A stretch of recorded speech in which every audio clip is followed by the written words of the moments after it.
Hello students, now we will discuss problems on age as per the quadratic equation word problem. तो बेटे यहाँ देखते हैं कि क्या क्या क्वेश्चन में दिया हुआ, पहले इस टर्म को समझने की कोशिश करें जो वर्ड्स दिए हुए हैं. A girl is twice as old as her sister. एक गर्ल है और एक उसकी सिस्टर है. A girl is twice as old as her sister. तो let the age of sister be x years. तो एज ऑफ गर्ल क्या हो जाएगा? एज ऑफ गर्ल क्या कह रहा है? Girl is twice as old as her sister, तो 2x ईयर्स. इतना तो हम लोग लिख सकते हैं फर्स्ट स्टेटमेंट से. 4 year hence, 4 year hence. 4 year hence का मतलब होता है 4 साल के बाद. तो जैसे 4 ईयर हैंस लिखा तो हम लोग लिख दें कि एज ऑफ सिस्टर क्या हो जाएगा? 4 साल के बाद सिस्टर का एज हो जाएगा. एक्स तो पहले था ही, उसमें 4 साल जोड़ दें, एक्स प्लस 4 ईयर्स. और एज ऑफ गर्ल क्या हो जाएगा? 2x plus 4. अगर 4 साल बढ़ेगा तो सभी में 4 साल ही ऐड होगा. तो 4 साल के बाद दोनों का एज ये है. Present, let the present age यहाँ जरूर लिखें, let the present age x और 2x. तो कह रहा है कि 4 ईयर हैंस, 4 साल के बाद, the product of their edges, 4 साल के बाद का एज ये है x प्लस 4 और 2x प्लस 4. ये दोनों का अकॉर्डिंग टू क्वेश्चन दोनों के एज का प्रोडक्ट जो होगा वो 160 होगा. अब आपके पास सिंपली इसको सॉल्व कीजिएगा तो एक क्वाड्रेटिक इक्वेशन आएगा और आगे आप सॉल्व कर सकते हैं, है ना. Similarly the age of a man is twice the square of age of his son. तो यहाँ पे एक सन है और एक फादर है, man. Let the age of son be x years. हाँ, तो द एज ऑफ मैन क्या है? Twice. Age of man is equals to twice. किस चीज़ का? Twice the square of the age of his son. उसके son के as के स्क्वायर का ट्वाइस, तो 2x square years. 8 year hence, 8 years hence. 8 साल के बाद अगर बात करें तो एज ऑफ सन क्या हो जाएगा? x plus 8 years. और एज ऑफ मैन क्या हो जाएगा? 2x स्क्वायर प्लस 8 ईयर्स होंगे. So 8 years hence the age of man will be 4 years more than 3 times the age of his son. तो अकॉर्डिंग टू क्वेश्चन अगर हम लोग बात करें, 8 साल के बाद age of man, age of man will be equal to, will be 4 years more than 3 times the age of his son. जो उसके सन का एज है x प्लस 8, उसके 3 टाइम्स से 4 ज़्यादा लिखा है ना. The age of man will be 4 years more than, 4 year more than 3 times the age of his son, 3 times the age of his son.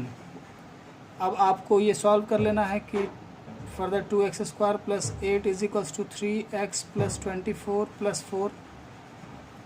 2x square plus 8 is equals to 3x plus 28. इसको 2x square minus 3x minus 20 is equals to 0. अब इस equation को solve कर लेंगे, मिल जाएगा value. Similarly एक और question ध्यान दीजिए यहाँ पे. 7 years ago Varun's age was 5 times the square of Swati age. तो सबसे पहला कंडीशन, चलिए यहाँ पे 7 years अगो का ही बात करें. 7 years अगो let the age of Swati be x years. तो एज ऑफ वरुण क्या हो जाएगा, Varun's age was 5 times the square of Swati age, square of Swati age का 5 टाइम्स, तो 5x square years. 3 years hence, 3 साल के बाद, 3 years hence age of Swati क्या हो जाएगा,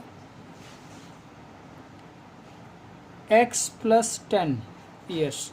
अब ये बोलोगे कि 3 साल के बाद अगर आप कह रहे हो तो 10 साल क्यों जोड़ रहे हैं, ये 7 साल पहले का एज हमने x माना है, तो यहाँ पे 7 years बैक, फिर यहाँ पे आएगा प्रेजेंट, और तब आएगा 3 years hence, तो 7 साल इधर का और 3 साल इधर का, 10 साल ऐड होगा।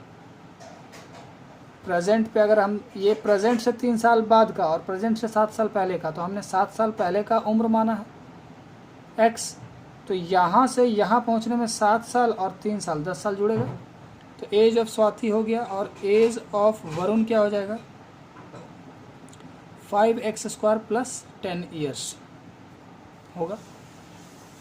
तो कह रहा है कि 3 साल के बाद स्वाति एज विल बी, तो according to question Swati age will be 2/5 of Varun's age, 2/5 of Varun's age, Varun age का 2/5 होगा। अब इसको आप सॉल्व कर लें, यहाँ से आपका x का वैल्यू आएगा कुछ,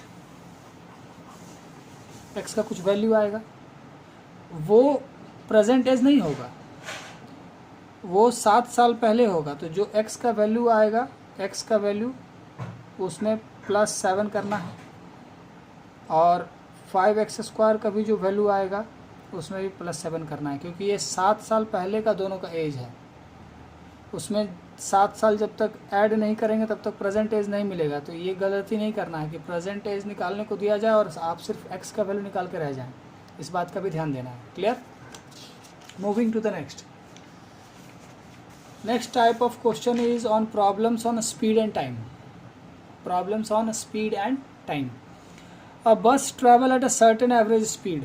Let the certain average speed be, let the certain average speed be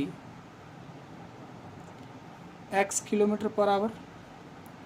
A bus travel a certain average at a certain average speed for a distance of 75 kilometer. Distance is equals to 75 kilometer. Then travel a distance of 90 kilometer at an average speed of 10 kilometer per hour more than the first speed. Second increase speed क्या हो जाएगा, increase speed हो जाएगा x plus 10, क्या कहता है 10 kilometre per our more than the first speed, तो ये अगर पहला x था तो दूसरा x plus 10 kilometre per our होगा, और डिस्टेंस कितना जाता है, इस स्पीड से डिस्टेंस जाता है 90 kilometre. If its take 3 hour to complete the total journey, तो यहाँ लिखना है कि time taken to complete distance of 75 kilometre with average speed x kilometre per hour. तो टाइम इज इक्वल्स टू क्या हो जाएगा, डिस्टेंस बाय स्पीड, तो कितना हो जाएगा distance 75/x। Similarly time taken to complete distance of 90 kilometre with average speed x plus 10 kilometre per hour. So x plus 10, तो time is equals to again distance by speed, तो total time taken according to question, total time taken 75/x plus 90/x plus 10 is equals to 3 hour. अब आप इसे solve करके x का value ले आए। Clear? एक और देखें कि time and distance speed and time पे कैसे बनता है। क्वेश्चन है आपका, an aeroplane left 30 minutes later than its schedule time. An aeroplane left 30 minutes later than its schedule time. एक शेड्यूल्ड टाइम था और एक 30 मिनट्स लेटर, ये दो टाइम की बात हो रही है। तो किसी एरोप्लेन का जो शेड्यूल टाइम से उससे 30 मिनट लेट निकलता है वो। In order to reach destination 1500 kilometre, distance कितना है 1500 kilometre.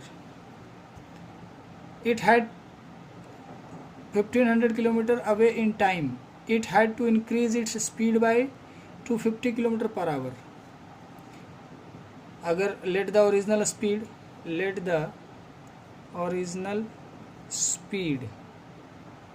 B x kilometre per hour, तो इंक्रीज स्पीड कितना हो गया,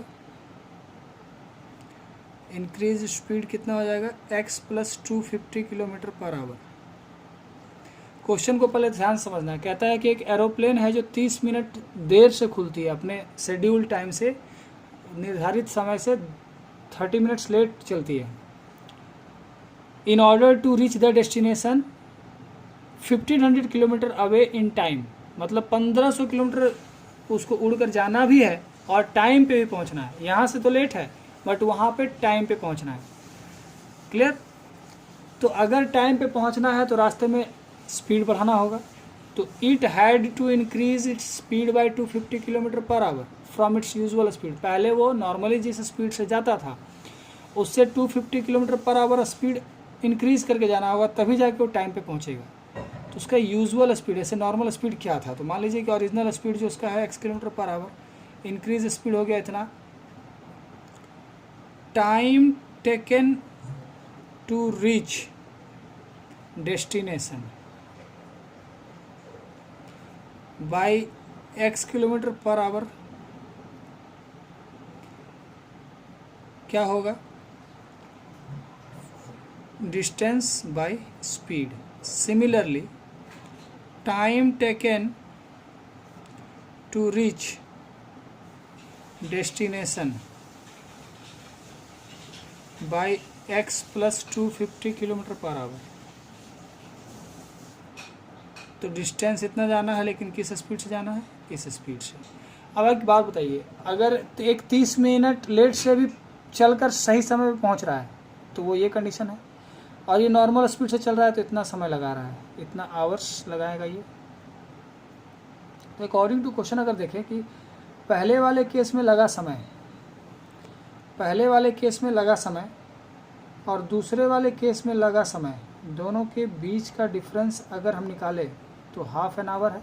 30 मिनट्स मतलब हाफ एन आवर। आप इसको सॉल्व कर लीजिएगा तो x का वैल्यू आएगा, तो सॉल्व हो जाएगा, है ना। तो इस तरह से स्पीड एंड टाइम के क्वेश्चंस हम लोग सॉल्व करते हैं। अब है problems on time and work. Time and work पे कैसे क्वेश्चंस आएंगे और उसको कैसे सॉल्व करना है। और takes 6 days less than the time taken by B to finish a work. कहता है कि एक आदमी ए है जो कि किसी आदमी बी के कंपैरिजन में अगर हम लोग देखें तो बी किसी काम को अगर कुछ दिनों में ख़त्म करता है तो ए उससे 6 दिन कम लेता है, 6 days लेस देन बी। तो let the time taken by B to finish the work be x days। तो the time taken by A to finish the work be x minus 6 days। A क्या करेगा, 6 दिन कम लगाएगा, right. और दोनों मिलकर 4 दिन में काम को फिनिश करता है। तो work done by B in 1 day, एक दिन का काम कितना होगा 1/x। Work done by A in 1 day कितना होगा 1/x माइनस 6। तो work done by A and B in 1 day, अगर पूरे काम को वो 4 दिन में खत्म करता तो एक दिन में कितना करेगा, 1/4 करेगा। अब work done by A and B both in 1 day क्या होगा, 1/x plus 1x minus 6 is equals to 1/4। आप इसको सॉल्व करेंगे। देखिए work done by B in 1 day, work done by A in 1 day is equals to work done by both in 1 day. इस equation को solve करेंगे, हमारा x का value आएगा, वही आंसर होगा। क्लियर। तो इस तरह से क्वेश्चंस को हमें सॉल्व करना है क्वाड्रेटिक इक्वेशन के वर्ड प्रॉब्लम्स में। सॉल्व कीजिए। If you find any problem please let me know and do hard work with your word problems. Keep going. Thank you.